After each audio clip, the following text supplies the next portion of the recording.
Hello my dear students, welcome back to my YouTube channel. मेरे YouTube channel पर आप लोगों का बहुत बहुत स्वागत है। डियर स्टूडेंट्स, आज मैं आप लोगों को जो सामाजिक विज्ञान में प्राचीन इतिहास विषय पढ़ा रहा था, तो उसमें मैंने आप लोगों को पिछली कक्षा में मौर्य काल के पहले की चीजें बता चुका था। यानी मगध राजवंश से संबंधित जो प्रमुख राजा थे, जैसे बिंबिसार, अजातशत्रु, ठीक है, इन सब के बारे में मैं आपको बता चुका था। उसके बाद नंद वंश के बारे में भी आप लोगों को मैंने बताया था, और नंद वंश के पतन के बाद ही भारत में एक बड़े साम्राज्य की स्थापना होती है, जिसको हम लोग मौर्य साम्राज्य के नाम से जानते हैं। तो आज की क्लास में हम लोगों को वहीं से अध्ययन करना है। तो आइए चलिए देखते हैं कि भारत में मौर्य साम्राज्य की स्थापना किसके द्वारा की गई, कब की गई।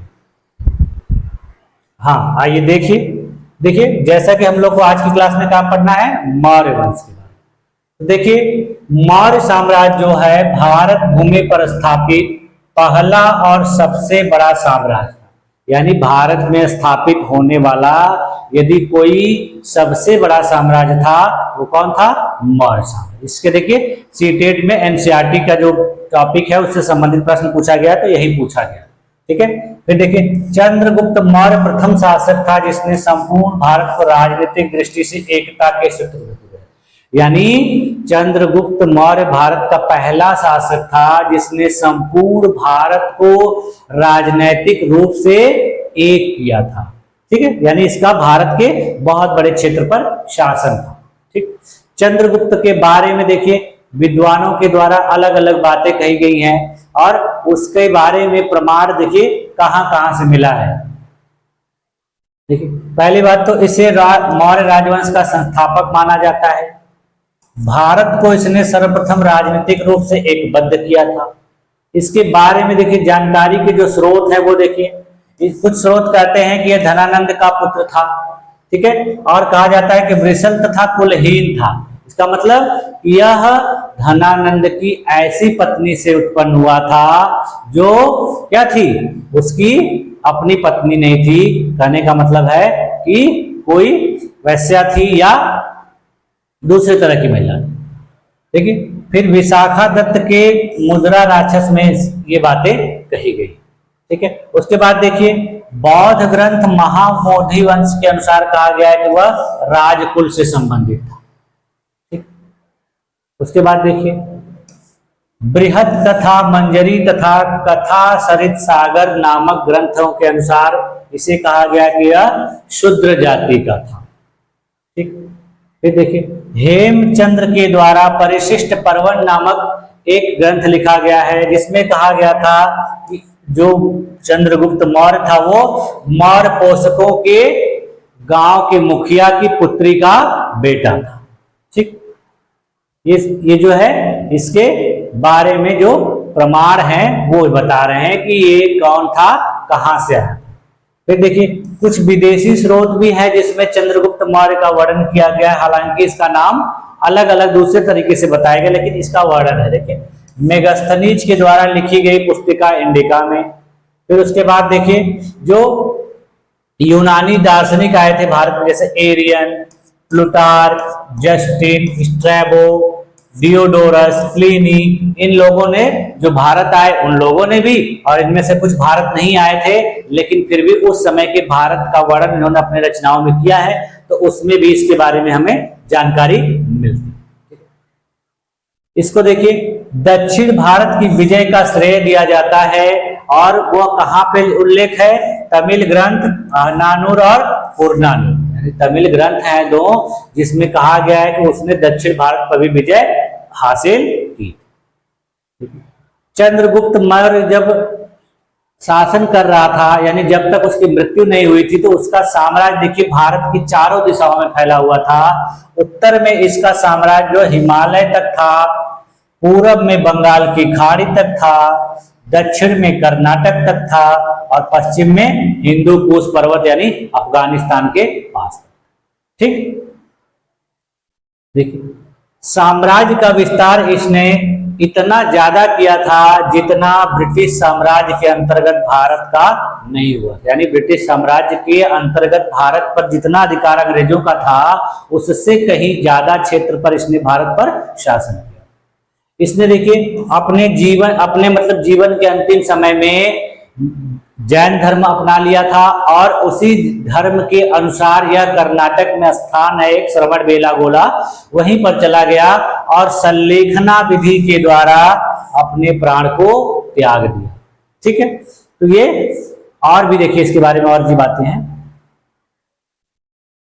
देखिए जैसे जो विदेशी लेखक थे, जो दार्शनिक थे, जिसमें स्ट्रैबो, एरियन और जस्टिन ने, उन्होंने अपनी रचनाओं में इसको क्या कहा है, सेंड्रोपोटस। देखिए ये सब क्वेश्चन पूछे जाते हैं एग्जाम में, इसलिए मैं आप लोग को सब चीजें बता रहा हूं।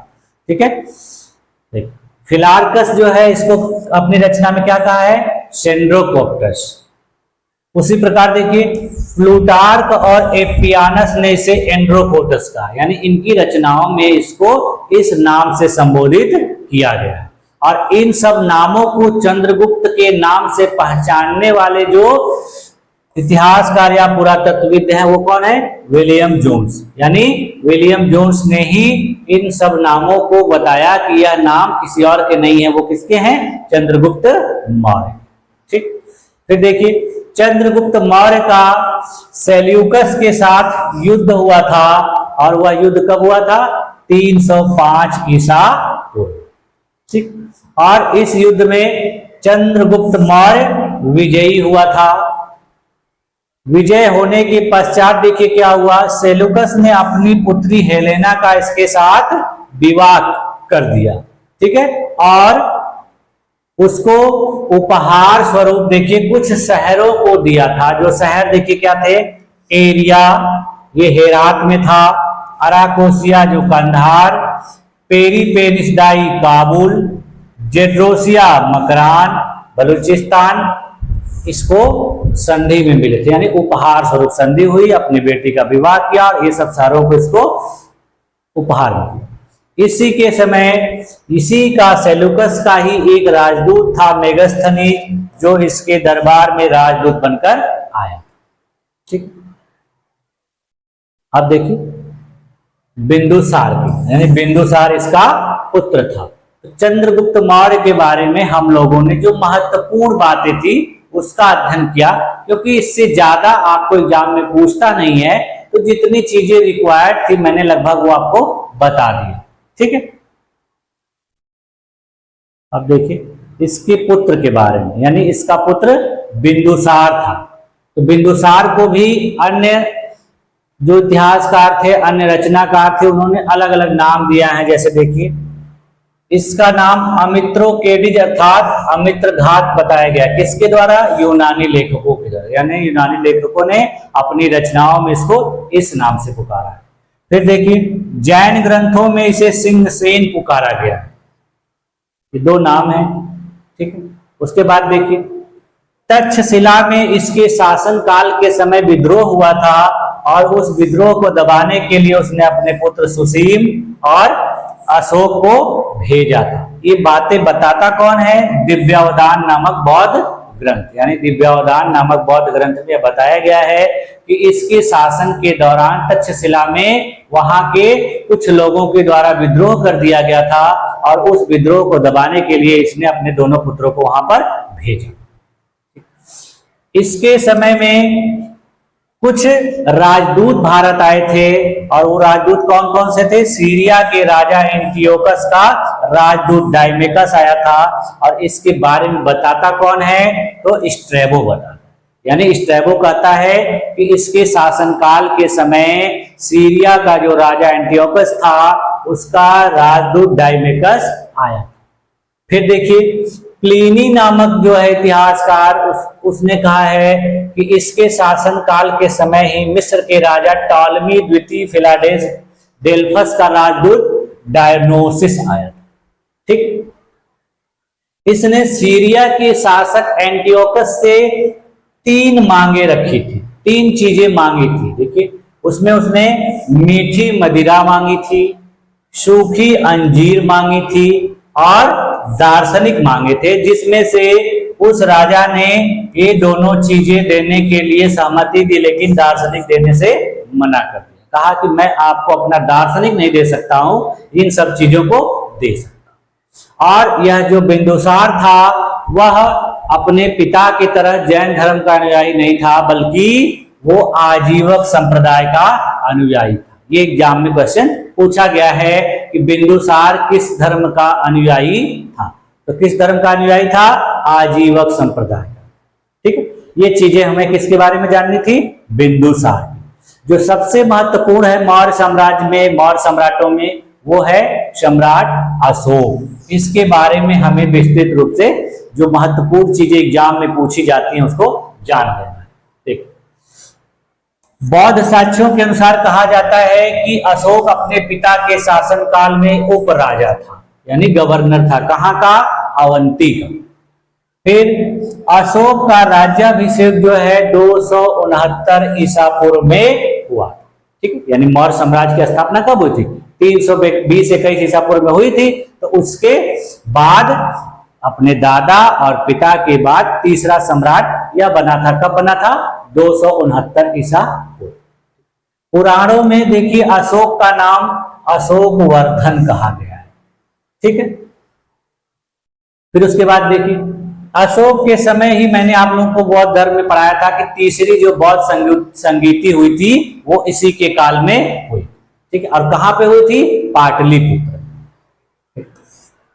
उसके बाद देखिए निग्रोध नामक व्यक्ति के द्वारा, बौद्ध भिक्षु के द्वारा इसको क्या किया गया था? बौद्ध धर्म में दीक्षित किया गया था। यानी इसे बौद्ध धर्म की शिक्षा दीक्षा निग्रोध नामक बौद्ध भिक्षु के द्वारा दी गई थी। इसका उल्लेख कहां किया गया है? दीपवंश और महावंश।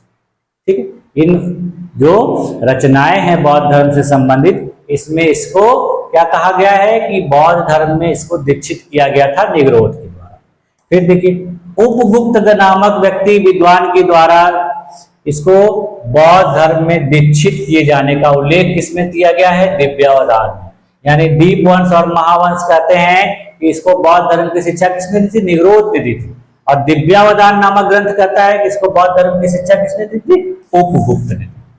ठीक है, इसको देखिए कुछ अभिलेखों में प्रियदर्शी के नाम से भी पुकारा गया है, यानी प्रियदर्शी या प्रियदर्शी। इसके अभिलेखों में भी इस प्रकार के नाम का उल्लेख किया गया। इसने देखिए कुछ गुहा लेख लिखवाए थे, जिसमें देखिए गुहा लेख, उसके बाद इसने कुछ दीर्घ स्तंभ लेख लिखवाए थे, फिर कुछ इसने दीर्घ शिला लेख लिखवाए थे। ठीक है, फिर लघु शिला लेख लिखवाए थे, लघु स्तंभ लेख लिखवाए थे। माने इसका मतलब कि इसने विभिन्न प्रकार के लेख भारत के विभिन्न क्षेत्रों में लिखवाए थे। इसके देखिए जो शिला लेख थे उनकी जो लिपि थी, देखिए दीर्घ शिला लेखों की लिपि क्या थी? ब्राह्मी, खरोष्टी, अरामाइक और ग्रीक। उसी प्रकार लघु शिलालेख, दीर्घ एवं लघु स्तंभ लेख, गुहा लेखों की जो लिपि थी वो कौन सी थी? ब्राह्मी लिपि। ठीक है, इसके बाद देखिए इसने सरैकुना अभिलेख लिखवाया था, जो आधुनिक अफगानिस्तान पाकिस्तान के क्षेत्र में है। यह द्विभाषिक लिपि में लिखा गया था, यानी ग्रीक और अरामाइक लिपि।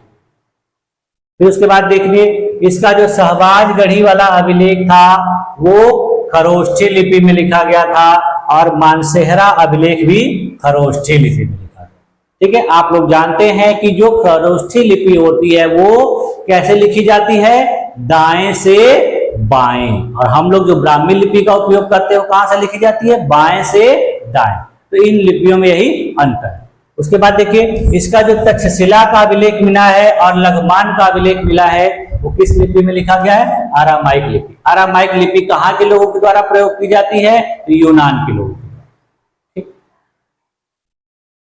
आगे देखिए इसने देखिए नागार्जुनी और बहराबर की पहाड़ियों पर कुछ गुफाएं खुदवाई थी। इसके अलावा इसके पौत्र दशरथ ने भी कुछ गुफाएं खुदवाई थी। देखिए तो अशोक के काल में जो गुफाएं खुदवाई गई थी उनका नाम था सुदामा गुफा, कर्ण चौपड़ गुफा और विश्व झोपड़ी गुफा।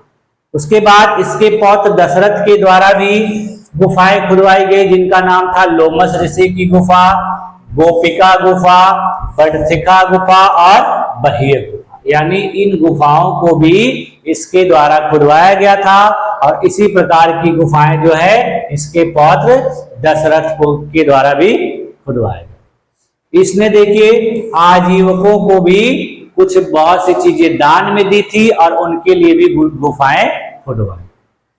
कल्हड़ की राज तरंगड़ी के अनुसार कहा जाता है कि इसने श्रीनगर की स्थापना की थी, यानी वर्तमान में जो जम्मू कश्मीर में श्रीनगर है उसकी स्थापना बताई जाती है कि अशोक के द्वारा की गई थी। ये कौन बताता है? कल्हड़ बताता है अपनी रचना राज तरंगड़ी। ठीक है। फिर कहा जाता है कि अशोक ने बौद्ध धर्म का प्रचार प्रसार करने के लिए अपने पड़ोसी देश श्रीलंका में अपने पुत्र महेंद्र एवं पुत्री संघमित्रा को भेजा था। ठीक है। ये सारी बातें किसके बारे में है? अशोक के बारे में।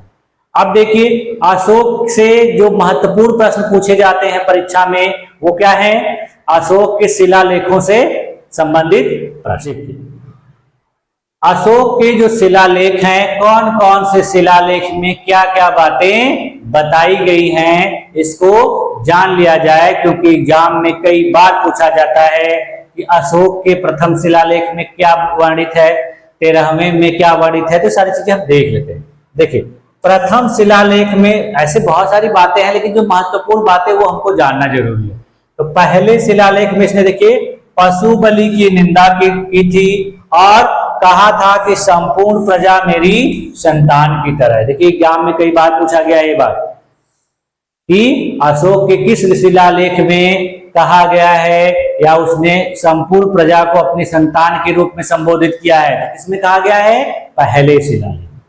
देखिए दूसरे शिलालेख में क्या कहा गया है? चोल पांड्य सत्यपुत्र चेर यानी केरल पुत्र की चर्चा की, यानी दक्षिण भारतीय राज्यों की चर्चा इसके किस शिलालेख में की गई है? तो दूसरे में।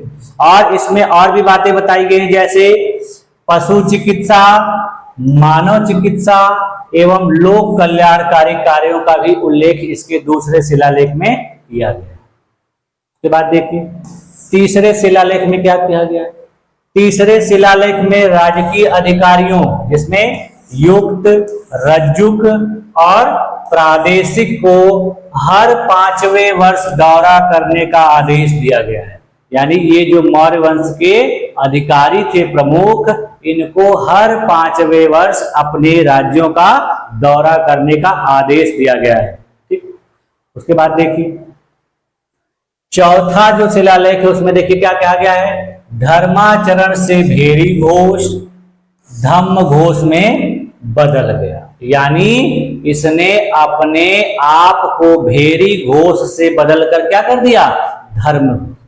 यानी इसने युद्ध की नीति त्याग दी और किस नीति को अपना लिया? धम्म की नीति यानी धार्मिक नीति को अपना लिया। 5वें अभिलेख में देखिए क्या कहा गया है कि धम्म महामात्रों की नियुक्ति के विषय में जानकारी, यानी इसने अपने अलग अलग क्षेत्र में धर्म के प्रचार प्रसार के लिए धार्मिक अधिकारियों की नियुक्ति की, जिनको धम्म महामात्र कहा जाता है। फिर देखिए 5वें शिलालेख में मौर्यकालीन समाज एवं वर्ण व्यवस्था की भी जानकारी प्राप्त होती है। फिर आइए देखिए 6वें में देखिए क्या लिखा गया है। इसमें देखिए आत्मनियंत्रण की शिक्षा दी गई है, यानी इसने अपनी प्रजा को उपदेश दिया है, आदेश दिया है कि किस प्रकार से आत्मनियंत्रण करना चाहिए। आम जनता किसी भी समय राजा से मिल सकती है, यानी इसने अपने शिलालेख में लिखवाया था यदि भी किसी व्यक्ति को, किसी प्रजा को मुझसे मिलना है तो वो मिल सकता है।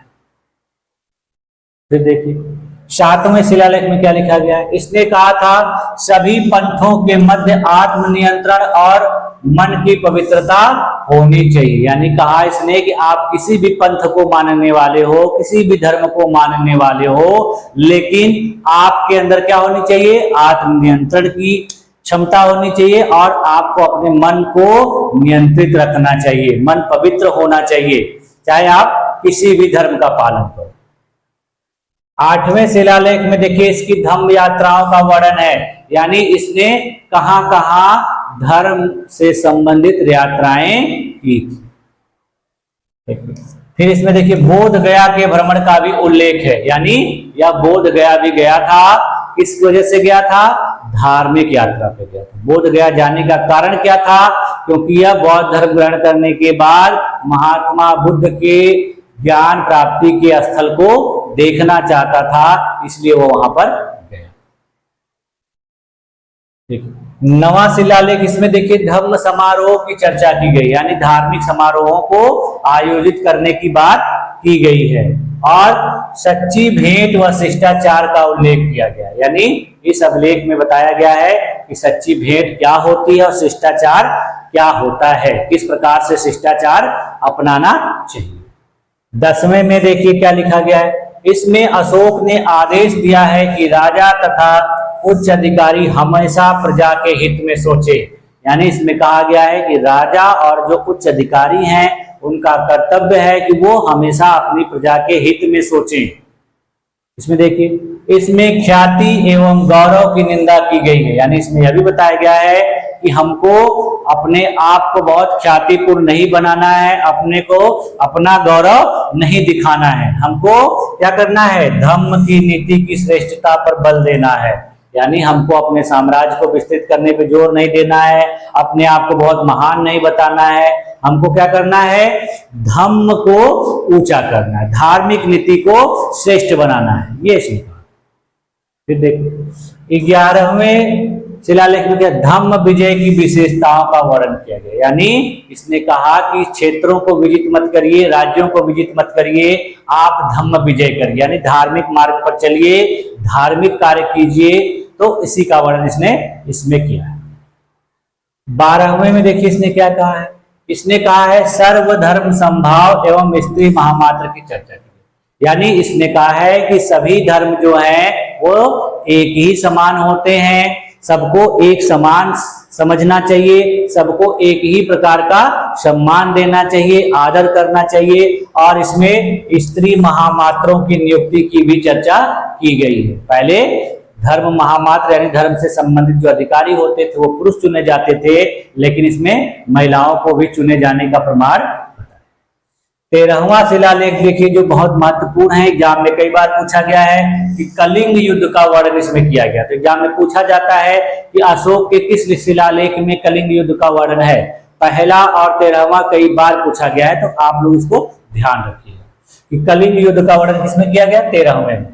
पड़ोसी राज्यों का भी वर्णन किया गया, यानी अशोक के कुछ पड़ोसी राज्य थे उनका भी वर्णन इसी में किया गया। उसके बाद देखिए अपराध करने वाली आठविक जातियों का भी उल्लेख इसने किया है, और आठविक जातियों को इसने दंड भी दिया था, तो उसके बारे में इसने बताया। और देखिए 14वां शिलालेख जो है वो अशोक ने अपने राज्य की जनता को धार्मिक जीवन बिताने के लिए प्रेरित करने के लिए उसको लिखा था, यानी अपने जो राज्य की जनता थी उसको उसने कहा था कि धार्मिक जीवन व्यतीत करिए आप लोग, ठीक। अब इसके जो 14 शिलालेख थे वो 8 स्थानों से प्राप्त हुए हैं, और वो 8 स्थान देखिए कौन कौन से हैं। पहला है शहबाजगढ़ी, यह स्थान देखिए आधुनिक पेशावर जिले में स्थित था। पेशावर कहां पर है? यह पाकिस्तान। फिर उसके बाद देखिए मानसेहरा जो हजारा जिले में स्थित है, हजारा इस समय देखिए कहां पर है? गुजरात। उसके बाद देखिए कालसी नामक स्थान से मिला है, कालसी गुजरात में नहीं उत्तराखंड के देहरादून में स्थित, ठीक। उसके बाद देखिए गिरनार की पहाड़ियां, गिरनार की पहाड़ियां भी कहां पर है? गुजरात में जूनागढ़ के पास। देखिए काठियावाड़ में जूनागढ़ के समीप स्थित गिरनार की पहाड़ियों से भी इसके शिलालेख प्राप्त। उसके बाद देखिए धौली वाला जो शिलालेख है वो कहां से मिला है? उड़ीसा के पुरी जिले में स्थित एक गांव से मिला है। जौगढ़ देखिए कहां से मिला है? उड़ीसा के गंजाम जिले में स्थित। इसी प्रकार देखिए एर्रागुडी, या कहीं कहीं आप देखेंगे इसको एर्रगुडी लिखा रहता है, ठीक है, तो ये कहां से मिला है? आंध्र प्रदेश के कुर्नूल जिले। उसी प्रकार देखिए सोपारा नामक स्थान से भी मिला है। सोपारा देखिए महाराष्ट्र प्रांत के आधुनिक ठाणे में स्थित। तो ये थे इसके 14 शिलालेख, 14 शिलालेखों के प्राप्ति के स्थान। अब देखिए जौगढ़ एवं धौली के शिलालेखों पर 11वें, 12वें तथा 13वें शिलालेख के स्थान पर 2 अन्य लेख खुदे हुए हैं, जिन्हें पृथक कलिंग प्रज्ञापन भी कहा जाता है। यह भी क्वेश्चन पूछा गया है कि अशोक के किस शिलालेख पर पृथक लेख लिखे गए हैं। तो किस पे लिखे गए हैं? 11वें, 12वें और 13वें। ठीक। इस अभिलेख में कलिंग राज्य के प्रति अशोक की शासन नीति के विषय में उल्लेख किया गया, यानी जो अलग से लिखा गया है उसमें वर्णन क्या किया गया है कि अशोक के जो कलिंग राज्य के प्रति किस प्रकार की उसकी शासन की नीति थी वो इसमें बताया गया, यानी कलिंग के प्रति वह किस प्रकार की शासकीय नीति का पालन करता। अब देखिए इसके कुछ प्रमुख अभिलेखों के बारे में देखते हैं। जैसे देखिए सोहगौरा का जो ताम्रपत्र था वो कहाँ मिला है? गोरखपुर में मिला है। और इसकी भाषा क्या थी? प्राकृत थी। इसकी लिपि ब्राह्मी थी। इसमें बताया क्या गया है? इसमें बताया गया है कि अकाल के समय राज्य द्वारा सहायता किस प्रकार दी जाती। उसी प्रकार देखिए महास्थान अभिलेख है जो बोगरा बांग्लादेश में प्राप्त। ठीक। बात देखिए इसने किन किन राजाओं से मैत्री संबंध स्थापित करके रखे थे। तो देखिए इसका मिस्र के शासक तुर्मै या तुर्मै टॉलमी द्वितीय फिलाडेल्फस के साथ संबंध था। उसके बाद देखिए इसके समय में अलेक्जेंडर एपीरस के साथ था। सीरिया के शासक एंटियोकस या अंतियोक द्वितीय थियोस के साथ था।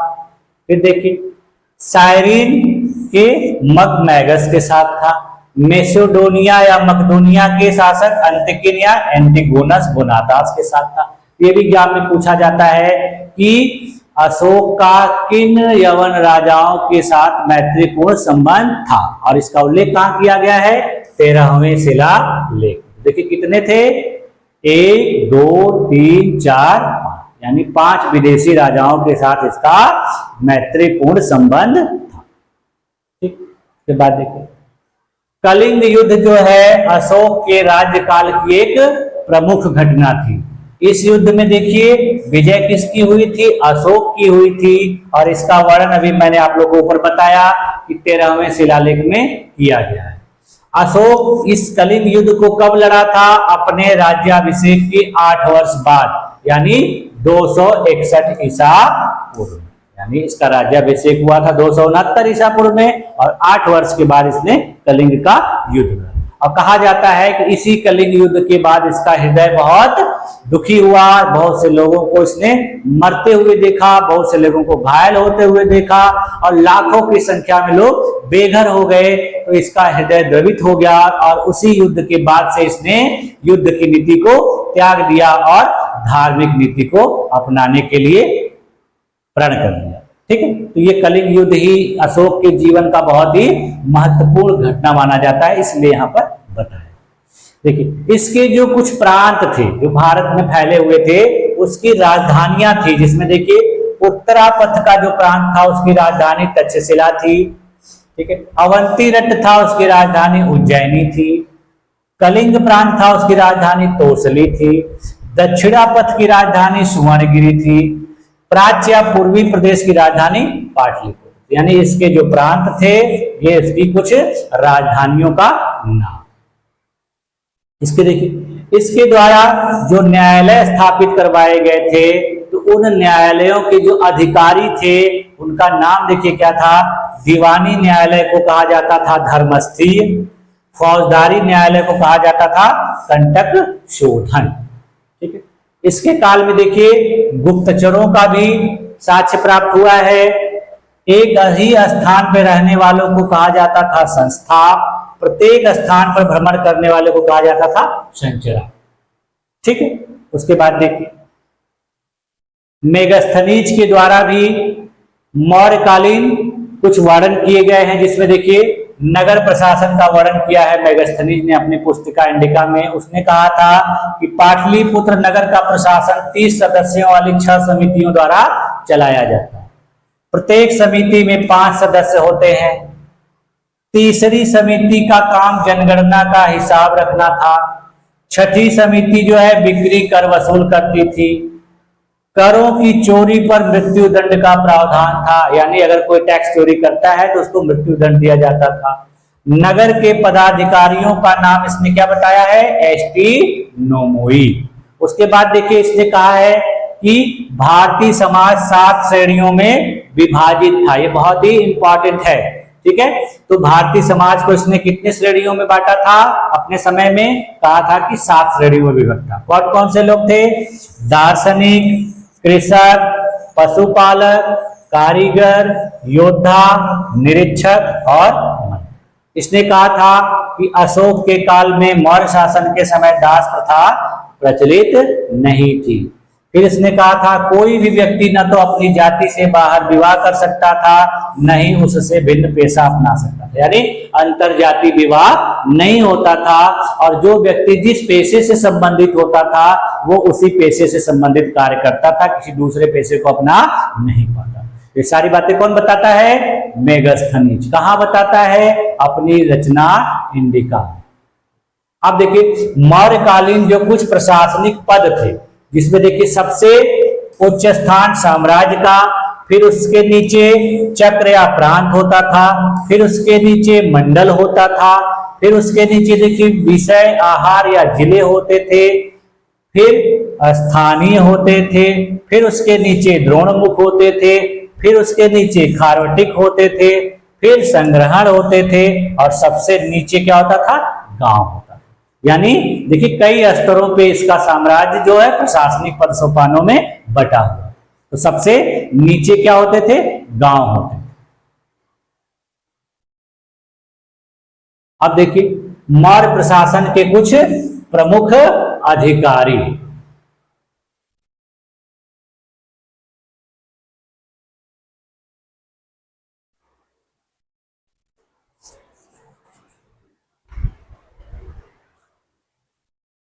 हाँ देखिए मौर्य प्रशासन के कुछ प्रमुख अधिकारी जो थे उनके बारे में जान लेते हैं। देखिए मौर्य प्रशासन के जो शीर्षस्थ अधिकारी तीर्थ थे उन्हें महामात्य कहा जाता था, और ऐसे अधिकारियों की जो संख्या थी वो 18 थी। यानी मौर्य प्रशासन में जो सबसे बड़े अधिकारी होते थे उनको महामात्य की संज्ञा दी जाती थी, और उनकी संख्या कितनी थी? 18 थी।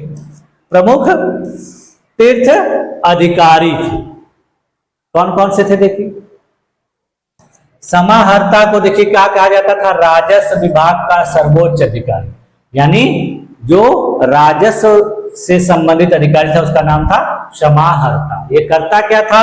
वित्त मंत्री और कर संग्राहक होता था, ठीक है, यानी धन के लेन देन से संबंधित। सन्निधाता देखिए क्या होता था? ये राजकीय कोषागार का प्रधान अधिकारी था, यानी राजकीय कोषाध्यक्ष यानी खजाने का प्रधान अधिकारी कौन था? सन्निधाता। उसी प्रकार देखिए कर्मांतिक जो था उद्योग धंधों का प्रधान निरीक्षक हुआ करता था। ये सब देखिए क्वेश्चन मिलान वाले प्रश्नों में आता है। अंतःपाल जो देखिए क्या काम करता था? सीमावर्ती दुर्गों का रक्षक होता था। व्यवहारिक देखिए क्या काम करता था? दीवानी न्यायालय का प्रमुख न्यायाधीश होता था, ठीक है, यानी दीवानी न्यायालय के जो न्यायाधीश होते थे उनको व्यवहारिक कहा। तीर्थ के पश्चात अधिकारी क्रम में अध्यक्षों का स्थान था तथा इनकी संख्या 27, ठीक है। और भी कुछ लोग थे, जैसे जो लोग थे देखिए तीर्थ अधिकारी कितने थे? 1 2 3 4 5, ठीक है, और महामात्य कितने थे? 18। उसके बाद देखिए तीर्थ के पश्चात अधिकारी क्रम में अध्यक्षों का स्थान था तथा इनकी संख्या कितनी थी? 27, जिसमें से कुछ प्रमुख लोग कौन कौन से थे? देखिए सीताध्यक्ष यानी कृषि विभाग का अध्यक्ष, राजकीय भूमि का भी अध्यक्ष था ये, ठीक है। उसके बाद देखिए पौतवाध्यक्ष माप तौल का अध्यक्ष, एग्जाम में क्वेश्चन आया गया इसलिए मैं बता रहा हूं ये सब। लक्षणाध्यक्ष, मुद्रा टकसाल का प्रधान, यानी जहां पैसे छपते थे उन टकसालों का प्रधान होता था। पणयाध्यक्ष, व्यापार वाणिज्य का अध्यक्ष।